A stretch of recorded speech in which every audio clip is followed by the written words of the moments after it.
toutes et à tous et bienvenue dans mon live 176 sur mon défi 200 jours de live. Je vais vous laisser quelques instants pour arriver. Quand vous êtes là, si vous êtes là, vous pouvez me faire un petit coucou dans les commentaires parce que je ne vois pas forcément qui est connecté.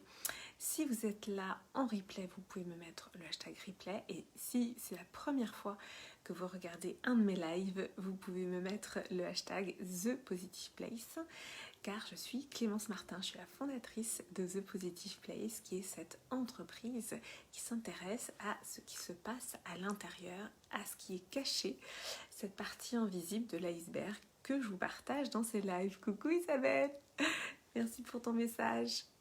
Donc voilà, si vous êtes là, vous me faites un petit coucou, comme ça je peux me relier à vous. C'est très important pour moi pendant ces lives de me connecter à vous, d'être en lien avec vous. Et c'est ce qui me plaît beaucoup dans ces lives. Ce soir, j'avais envie de vous parler de cette dimension de se réapproprier son intériorité. Se réapproprier son intériorité, qu'est-ce que ça veut dire ?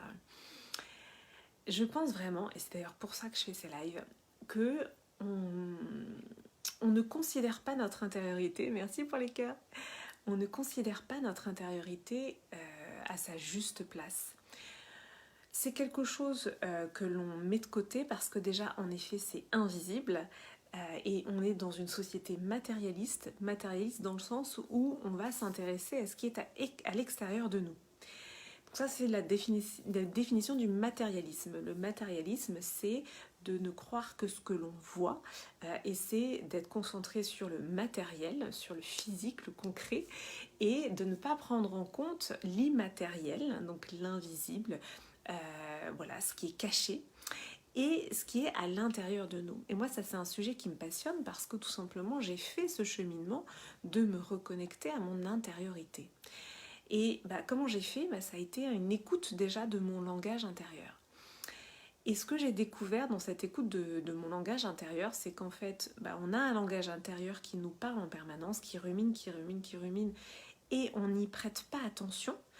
On n'a pas forcément identifié, déjà parce que, comme je vous le disais, comme on est dans une société qui s'intéresse à l'extérieur de nous, eh bien, c'est comme si notre intérieur n'existait pas. C'est-à-dire que je ne pense pas que vous ayez été éduqué à ça. C'est pas quelque chose sur lequel on va insister dans le système scolaire. Alors que pour moi, c'est la priorité. C'est vraiment qu'est-ce que tu penses, qu'est-ce que tu ressens, comment ça se passe pour toi à l'intérieur. Et ça, c'est des questions qu'aujourd'hui je pose à mon fils pour savoir comment il va, pour savoir ce qui se passe à l'intérieur de lui, pour lui permettre aussi à lui d'identifier en fait ce qui se passe à l'intérieur de lui. Parce que c'est pas du tout évident quand on se reconnecte à son langage intérieur, il va y avoir tout un cheminement déjà d'identifier. Super, merci Isabelle. D'identifier déjà notre petite voix intérieure. Parce que si on n'a pas conscience qu'on a une intériorité, déjà on ne va pas prendre conscience de cette petite voix. Donc moi, la première chose, ça a été d'écrire pour me rendre compte de toutes ces pensées-là, pour les sortir de moi et de les observer, de me dire « Ah oui, d'accord, donc en fait, il se passe ça dans ma tête. » Merci pour les pouces. Donc ça a été déjà de sortir de moi les pensées par écrit. Et ensuite, j'ai pris du recul par rapport à ces pensées. J'ai vu que j'avais un langage intérieur qui était quand même pas très sympa avec moi. J'étais vraiment dans le jugement, dans la dévalorisation. Et donc, en écrivant, j'ai créé cette distance avec ce brouhaha, ces pensées. Et j'ai pu comprendre que je n'étais pas ces pensées-là. J'ai pu mettre une distance. Souvent en méditation, on dit « vous n'êtes pas vos pensées ». Bien, vraiment pour moi, ça a été une première étape d'extérioriser justement les pensées, de les coucher sur le papier, de les matérialiser pour le coup, pour pouvoir prendre une distance par rapport à ça.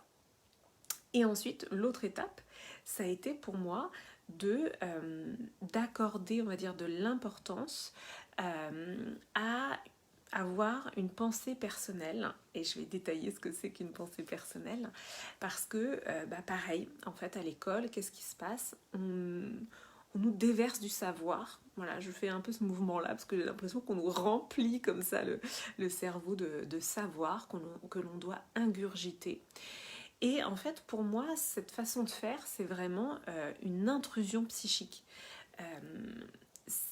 pour moi, bon, évidemment, on apprend des choses, mais pourquoi c'est une intrusion psychique? Parce que on ne nous laisse pas la place pour développer une pensée personnelle, pour développer un point de vue, pour développer un avis sur la base de ce qu'on ressent profondément en tant qu'individu. Or, c'est ce cheminement-là qui nous permet d'être un individu unique. Alors, nous sommes tous et toutes et tous, des individus uniques de naissance. Simplement, on l'oublie.